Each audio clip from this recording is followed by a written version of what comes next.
Welcome to LinkedIn Learning Office Hours. I'm Drew Boyd. Really glad to have you and seeing a lot of familiar as well as some new names out on the comments. Thank you so much for joining us today. I am very pleased to introduce the author of this book called Big Picture Strategy: The Six Choices That Will Transform Your Business. The author is Dr. Marta Dapena-Baron, and I'm going to have her tell you a little bit about herself in a minute. But you should know that I've known Marta a very long time. We're actually old friends, we're colleagues, we're collaborators. Marta and I have done many programs around the world. And I am really pleased today because today you're going to get to know Marta and learn about her evolution and how this model has developed and what she's done to make this what I think is absolutely the best marketing framework out there. And I want you to feel free to post comments and questions. If you have a question, if you remember the to put a Q and a colon in front of it, that will help us a lot. And without further ado, I'm going to get Marta on here. And so, welcome, Marta. Hello, Drew. How are How you? are you? Good, good. Great. So, Marta, you heard the intro. I talk glowingly about this framework and how much I think of it. And as you know, in both of our careers, we've seen a lot of marketing frameworks come and go. Tell the audience a little bit about you and how did ultimately lead to this project, to this book project, the big picture. Sure. So I started my career at McKinsey and Company as a consultant. And of course, at McKinsey, they sell strategy projects. So that's what I did. I worked on strategy projects. And later on, I went and worked at ABN AMRO Bank for 8 years. Worked privatizing airports and gas distribution systems, and eventually also getting a strategy job as the director of strategy for the North American Bank, reporting to the CEO. And after that, went on to GE, where I was vice president of marketing, again doing strategy and marketing. And what I realized over the years is that most of the work I was doing was wasted. We would develop strategic plans, we worked really hard on them, and then they would go in a drawer and nobody ever looked at them. And I was incredibly frustrated, feeling as though my work was not being used. And so joined a professor from Northwestern at Kellogg School of Business, and we developed what we thought was going to fix the problem. So we developed the big picture framework, and we started initially working with small companies to just test it out. Out of all places, I went to work in Panama. I figured it's a small enough country that if the framework was a disaster, I could just, what happens in Panama stays in Panama. I could just go back and get a regular job, and that would be that. But to my surprise, the framework did great. And not only did we implement it successfully in some Panamanian companies, but GE called me back and asked me to teach at Crotonville. We did that, and then J&J and a variety of other companies. So eventually we wrote a book published in 2014 by Wiley. It's a textbook, Marketing Management, the Big Picture, which we taught at the University of Michigan. I also taught it at Cornell. It's being taught other places. And we implemented it with companies. Now, that book is great, but it's a textbook, right? And Yeah. so big picture strategy is really kind of the next generation, the natural evolution of that framework. It seeks to simplify the big picture framework. And our hope, of course, is that it will bring it to a much wider audience. That's great. And as I look at the comments and people signing in, I want to welcome a lot of my students as well as students from around the world and LinkedIn connections, as well as people from LinkedIn Learning. Good to see you here. And Marta, I also know that you have some corporate clients that are here that are live streaming this out to their groups. That's pretty exciting. But there are some new people here, undoubtedly. Tell tell us what is the big picture? How do you describe it to somebody? Yeah, absolutely. So, the big picture to me is the solution to what has ailed marketing for so many years, right? So, if you pick up the Kotler book, which is by far the book taught in MBA programs around the Yeah. world, it weighs 13 pounds. It has 1,000 pages, and if it doesn't literally put you to sleep because you're, it's so boring, you can read it in bed and it'll knock you out, right? So people go to an MBA program, they feel as though they know marketing, but really they can't really recall their marketing knowledge when faced with a problem. So Big Picture really seeks to integrate the strategy, the big decisions that you make as to who we are as an organization. And really, customers don't care who you are, they care how you present yourself, your brand. So, who are you from a brand architecture perspective? Who is your customer? And what business category you're in. So, these big strategy decisions are used to develop a value proposition for the brand, and then that value proposition drives execution. So other frameworks out there are, again, either a list of items or there are a bunch of boxes. But Big Picture actually seeks to integrate these decisions because in the real world, right, the world is a system, the company is a system, and decisions that you make about your brand or about your pricing are going to affect all kinds of other aspects of your go-to-market strategy. So Big Picture is all about connecting the dots of strategy and execution.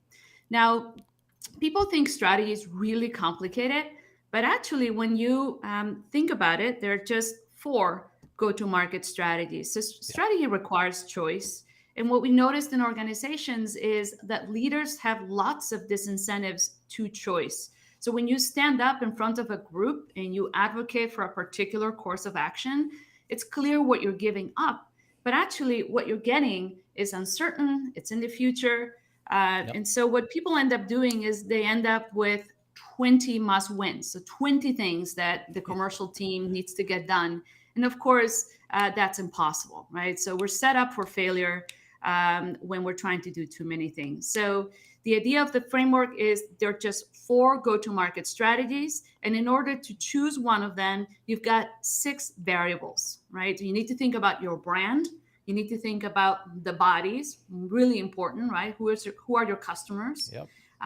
You need to think about your business category, delineate that really clearly, because that determines your go-to-market opportunity and that determines your competitive strategy.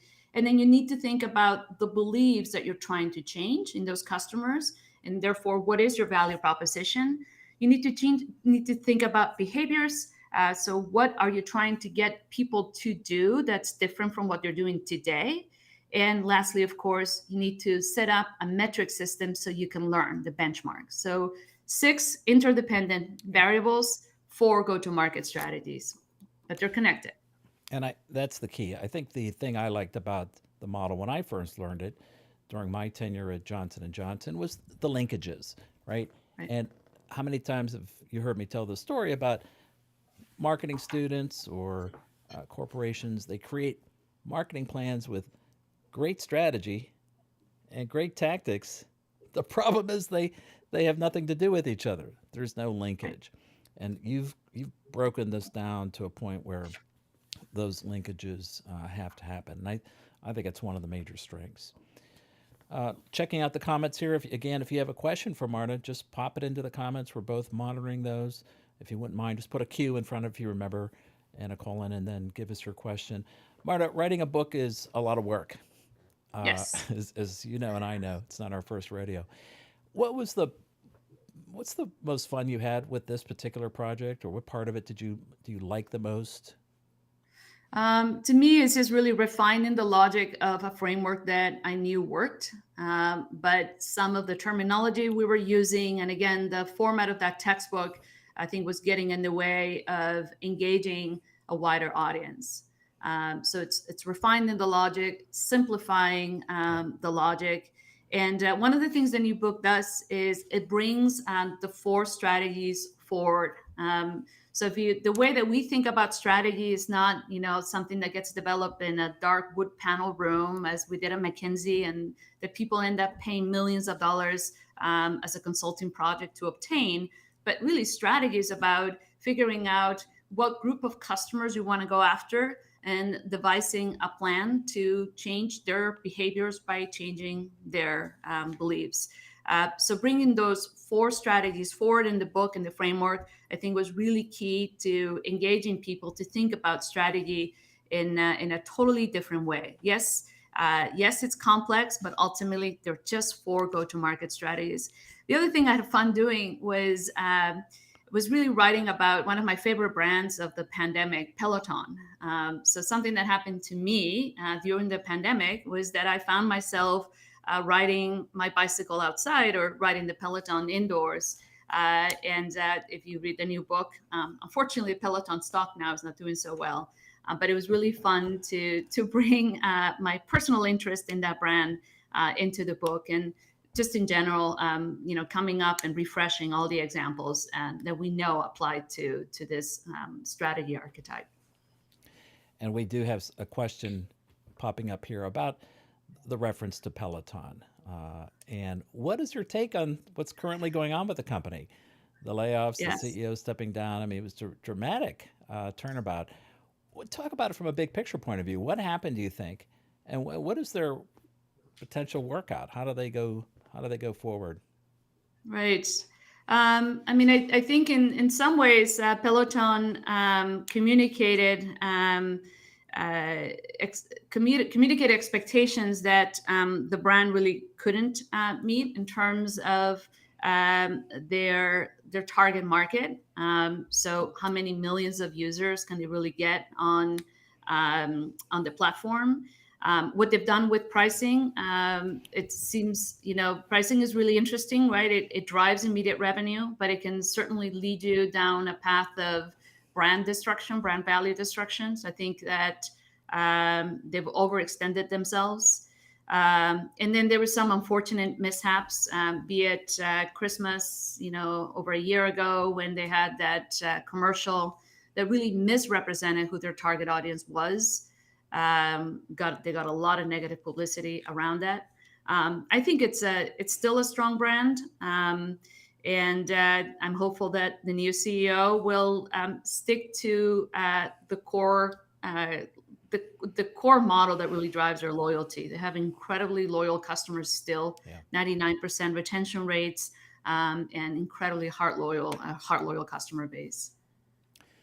Marta, we have a question here in the comments from Daniel Strang. He, Yeah. he he makes a comment about the real win.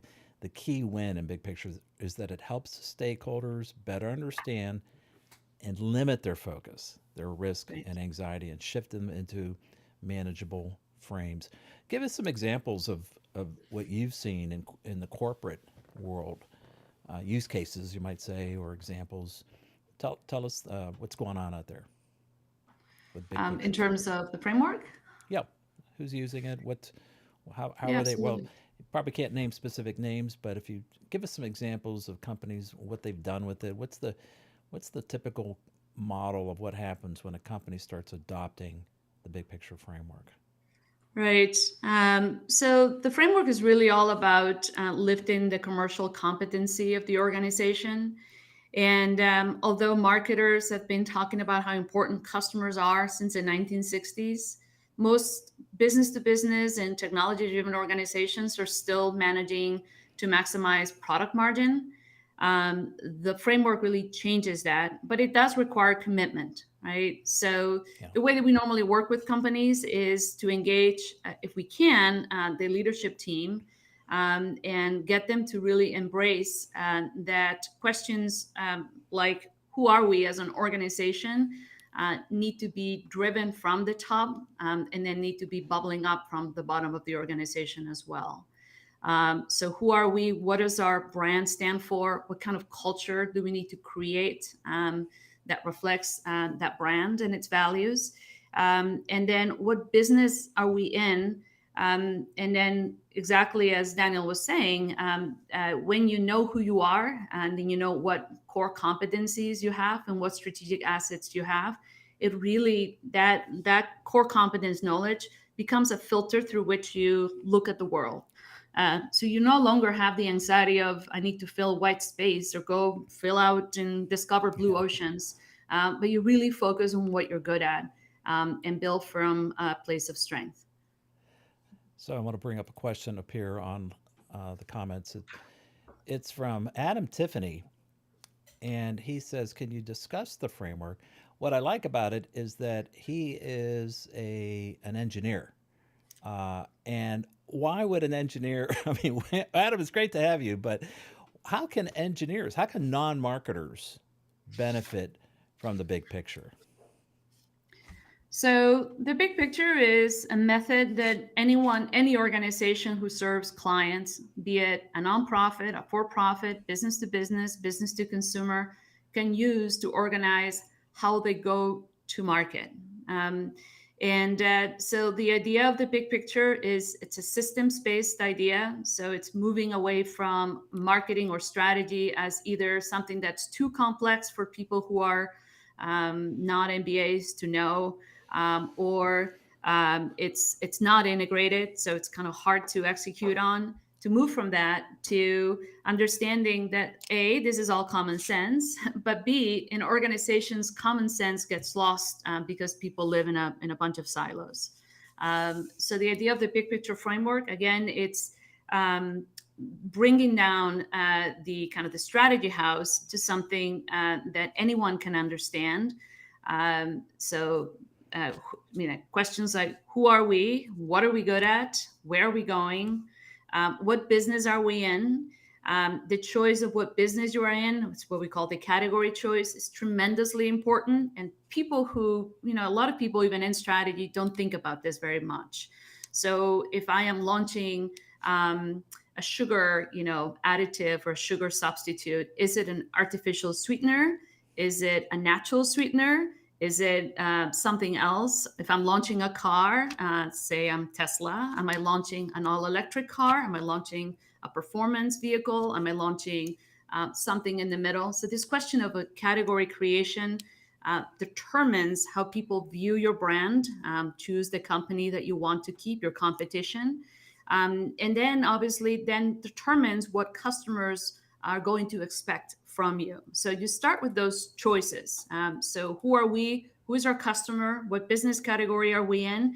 And then you think carefully as to whose data do we actually need? Whose insights? Nowadays, through social listening and digital, we have access to tons and tons of data, but without a really good hypothesis as to whose data we actually want and for what purpose. I find that people are getting lost in the weeds. Um, so that's so you progress through these questions, Yep. beliefs, and then you move into execution. And execution is really all around aligning our engineering team and the rest of the organization with the marketing strategy. And by marketing, I don't mean the marketing team is putting together the strategy, but it's really the go-to-market strategy.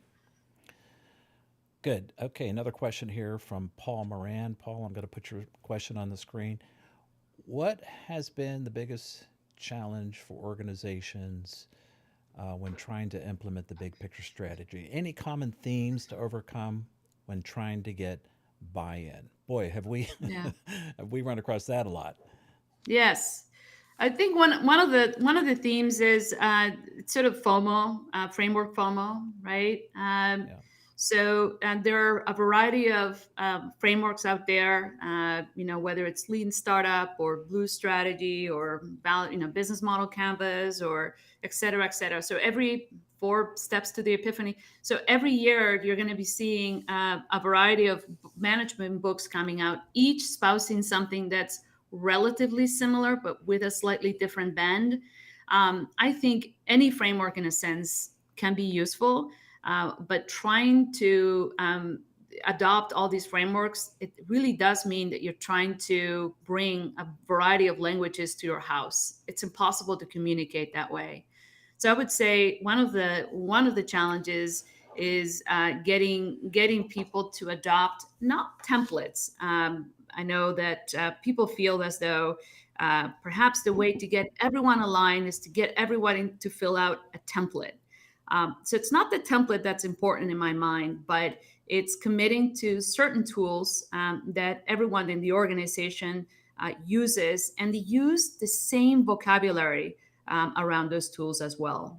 marketing has it's an interesting discipline, right? Because it has the kind of the rare characteristic of having 10 definitions for the same word. So if I talk to you about segmentation and I talk to another marketer about segmentation, they actually often understand different things. So getting people to align behind the framework, getting leadership to focus on marketing issues and customer issues.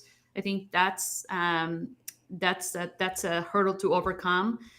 As a marketer, I would say that the best way to approach that is to be a really, really good communicator using something like the big picture framework, of course, to become a very logical communicator.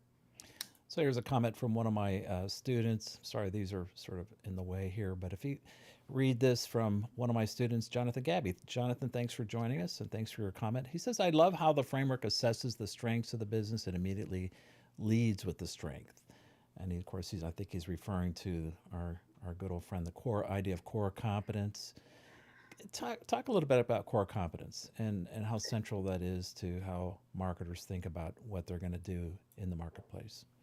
Right. So core competence is one of those most hated business terms of all time, right? Like if you type it in Google, you get like a billion hits. And That's so true. people talk about core competence the way I think sometimes people talk about mission and vision. So words that are really overused, taglines. I put them on my conference room, but do I ever think about it? Core competence really, to me, it represents the investment objectives of the organization, right? So Yeah. in kind of human resources, the mirror image of core competence is sort of the strengths finder that Gallup made so popular a few years back. So the idea is figure out what you're good at, invest in that, because you'll find efficiency in investing in things where you already outpace your competitors. So the way we think about core competence, it's always in the context of competitive analysis, but it's also in the context of customer value. We don't develop skills just for our own profitability or short-term profitability or for our own, entertainment. We develop skills to develop value for customers.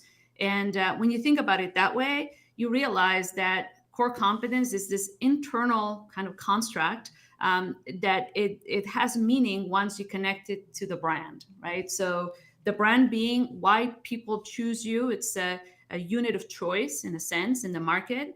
But the meaning of a brand needs to absolutely be connected to the core competence. When companies go away from that, they lose their way. When companies stick to that, I think they find great success and sustainability. Question here from a gentleman named Adil Marzouk. Adil, nice to see you here. For companies with a customer centric culture, how can they drive their go to market effectively using your model? So if they have a customer centric culture, I think they're in a great place Yeah. to use the model.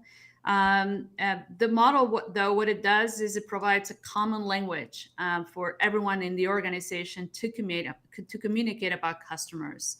So if you are working in a global organization and you have multiple business divisions, so it's relatively diverse, it's highly likely that people in different geographies and different business units are actually using different methodologies. The big picture has the power of bringing people together to enable learning from these diverse groups. And that's how our clients are using it, right? So whether you look at large medical device company A or diversified, conglomerate company B, or business to consumer aesthetics company C, they're using the framework to bring people together and to enable learning through successive strategies through execution plans. Good question here from Jordan Novak. Jordan says, can you discuss how a company's big picture strategy can change over time and the process of shifting into different quadrants over time? You talked about the four go to market. I think what he's talking about, when do you know it's time to change and Yeah, what does that absolutely. look like? Right. Yeah, absolutely. So there are four go-to-market strategies. Let's just name them, right? So you can, if you have an incredible innovation, go to market and create a new business category. So get people to look at the world differently. That's what you're doing. Category creation, strategy number one. Now, you've been incredibly successful, and that category has flourished, is doing fantastically well. What's going to happen, of course? You're going to get competitors coming in, right? And so when you get competitors coming in, you maybe should shift strategies. How do you know when it's time to shift strategies? Go back to those 6 variables that I mentioned before. So my brand, my customers or the bodies, right? My business category size and competitive rivalry within it. Then the value proposition, so the beliefs. How important is my value proposition today versus what it was when I created this category? Am I doing great? And how am I perceived on performing on it? Beliefs, behaviors. Am I still getting a lot of new customers into the category, or is that flow of customer acquisition starting to slow down? And then benchmarks. Benchmarks is basically how am I doing on the executional pieces of the framework. So you have your metrics dashboard around those 6 Bs. And you would then, the dashboard itself would then tell you when it's time to pivot to another strategy. It is natural that if you started in category creation, you will move to brand expansion, which is kind of our number 2 quadrant, right? So in brand expansion, you've got a ton of loyal customers. You still are the category leader. And in fact, that competition has come in, but you're comfortable that you're still ahead of them. There are 2 other strategies, of course. I'll go ahead and name them. Brand commitment. So you may be in a position where you created the category, you are not able to hold on to loyal customers. You now are fighting for share. Even though you have a lot of retained customers, you're fighting for share. That's brand commitment. You have a lot of multi-brand customers, what we call them. And then there's a 4th strategy, which is brand switching. But anyway, short answer is that you have your 6 variables, you've got your 4 strategies. You basically would set up metrics around those 6 Bs to know when to pivot from one to the other. Question from Alex. Alex says, can Marta talk about the measurements the teams can put in place to see if big picture plan is working? And Alex is getting a little greedy here. He has a follow-up question. Thanks, Alex. I'm just kidding. How long should you work the plan before making any alterations or tweaks? Yes. So I would love to never change my strategy, first of all, right? Like, it would be great if I had just one strategy and it worked forever. That is perhaps unlikely, right? But yeah, the measurements that you put in place are just those 6 Bs. So, right. So what's the level of my brand preference and brand value? How am I doing with my body? So what are my customer acquisition and retention metrics? What is my customer lifetime value? Am I happy with it? Am I seeing kind of return on my customer investments? Then you would think about your business category. What is the health of my business category? Much more of a concern if I'm the category leader than if I'm in one of those 2 share fighting quadrants, brand commitment or brand switching. And then obviously the behavioral metrics. Am I seeing the customer behaviors I want to see? And what do I need to tweak in my marketing 4P? So the products, the pricing, the communications, and the distribution channels to get there.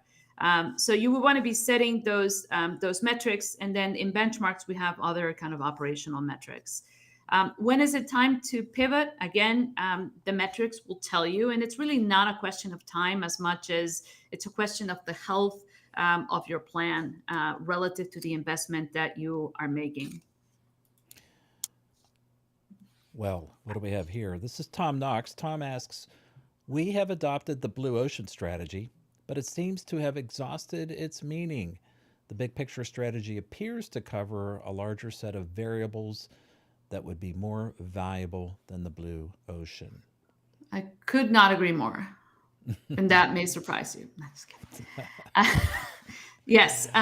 So it's interesting. Back in my banking days, actually, when I had that strategy job, we did do some work with Chan Kim, the author of Blue Strategy. I thought his model was good. It's a good model. I think what's missing is the comprehensiveness, as you're saying, of the framework. When we designed the big picture framework, our intent really was to provide a common language for the organization. Now, with that in mind, the framework is comprehensive. So it goes from, who are we, which is almost like the most foundational, most basic Sure. question, but hard question you can ask Hmm. yourself, to what should be the number of impressions I have on my on my website or my webinar or whatever. So it's incredibly comprehensive, but it's still simple, and it brings together strategy and execution, as I mentioned. So if I have defined my business category to be relatively broad, what does that mean relative to my competitive strategy? And if my competitive strategy is one of earning share, what does that mean relative to the products and services I need to develop, my pricing, etc.? The framework will give you, in fact, the way the framework works is asks you questions about these things. And you'll find that using the logic of the framework, just follow that process, you'll come up with pretty good answers, I would say. So I agree. I think you should absolutely move over to big picture. So, Marta, I mentioned that I have a number of students on the live stream today, which is great. Yes. I'm also teaching this right now, big picture, at the Lindner College of Business at the University of Cincinnati. Tell us about what's in it for students. A student that learns this, no matter what walk of life, finance, IT, uh, innovation. What's the big picture in graduate school going to do for them? I think the big picture is going to help you think logically. No matter what you end up doing in life, you want to be a logical thinker. You can't be a great communicator without being a logical thinker. And I think you can't be super successful in life if you're not a great communicator. So I would say, dig deep into this because it will help you think logically. It's a model that you don't have to share with others. You've learned it, but it will help you appear as though you're a very sophisticated. Um, I was going to say student. You're a very sophisticated thinker over time. So I think I could say much more, but I'm just going to say it's going to help you think very logically. When I took other classes, obviously I went back and got my doctorate. I've taken a bunch of classes, and I can tell you that it is the classes that you write lists for. You'll never forget the mnemonics and the lists. The classes that teach you how to think, those are the classes that I think you'll carry with you forever. That's certainly what Drew's class, I'm sure, does. That's what the framework and the book are really attempting to do. Speaking of students and clients alike, tell us about the tools that you're making available for those who want to go beyond reading the book and implementing the techniques. What's available to them, Marta? Sure. So we have obviously workshops. You can bring us on site. So that's generally for companies more than individuals. We have simulations. Most recently, we created one with Harvard Business School just 2 years ago. And the idea of simulations, they're serious games, right? So the idea of the simulations is to elucidate these principles in a realistic but still risk-free environment. We have simulations. We have online courses as well. And just coming out, we have the Big Picture Field Book just coming out on Kindle, also will be available through our website. And the Field Book itself is replete with examples and an explanation of how to put these tools into practice. Okay, question here from Adil again. He asks, how has the role of CMOs evolved in the last 20 months, especially during the post-COVID area? What are the lessons learned from marketing through a pandemic and the likes of which we haven't seen before? Boy, great question. I think that the role of the CMO has evolved from branding to strategy. I think back in the '90s, when I was still at McKinsey, strategy was something that maybe there would be a few people or a group of people or sometimes consultants did for the organization. So it felt like it was sort of an add-on to the functions of the organization. Sometimes, part of the corporate function. The CMO now, I think, needs to own the strategy. So I think CMOs are moving into strategy. The other thing that's happening, I think, is a move towards brand authenticity. Through the pandemic, I think, I think that the pandemic has humbled a lot of companies, a lot of us. And I think there's an appreciation, not just the pandemic itself, but things like Blue Lives Matter, a huge drive towards diversity and inclusion. There is a need in the market and there's a need in the world for certainly more sustainable practices in business and marketing. And what that means for the CMO is there's a need to really show up as an authentic brand. And more than ever, that means really understanding what your organization is made out of. I mean, the other thing that's has happened over the last decade or so is tremendous consolidation in all of our markets. So if you're drinking a beer, it's from one of two companies. If you are, if you carry a credit card, it's from one of three companies. If you're flying in the US, it's from one of four airlines, right? So if you're going to get surgery, it's going to be from one of four companies that your implants are made from. So incredible consolidation. And again, that's putting pressure on that CMO to differentiate brands. But it's really difficult, right? Because what you're finding is the technology isn't enough. All three or four brands that are in your industry have access to the same technology, the same people. So what's the difference? The difference ought to live within the processes and the culture of the company, and it needs to be reflected in the practices of the organization towards customers. So really getting very clear on what the brand is about in an authentic manner, and then displaying that through customer journeys, real customer journeys, right? Really experientially designed. So, Marta, what's your next project? Do you have anything on the list? What's next? Well, hopefully translating the book to Japanese, Oh, good. not Okay. myself, to Spanish, yes, myself. So taking the framework still to other languages, that's definitely next in the agenda. And then hopefully getting more active on LinkedIn through LinkedIn Learning. Great. I'd love to see that too. One last question. Adam asked, do you imagine top of mind awareness is lost more quickly than, say, 30 years ago? Less or so? What do you think about top Uh, of mind awareness? A big, Yeah, big I issue. think the market is ever more crowded, and that behooves all of us to really be incredibly consistent in our messaging. So yes, I would agree that our not only because people are less focused, but just because the market is incredibly crowded, getting to top of mind awareness is harder. But yes, it's a lot. Yeah, so it's a lot. It's a lot harder. And what that means, just for the average marketer, what it means is you can't be changing your value proposition every 2 minutes. You've got to define a value proposition that has staying power, and you've got to be able to deliver on it. So it's not just what we say, but obviously people remember what we do. Marta, where can people get the book? Amazon.com, Of course. Wiley, and where books are and sold. and Wiley. Very good. Marta, thank you so much for joining us. It's a pleasure to have you not only tell us about yourself, but also about what's coming and about this wonderful framework called The Big Picture and your new book. Be good. Take care. Thank you. Thank you, Drew. Thank you, everyone.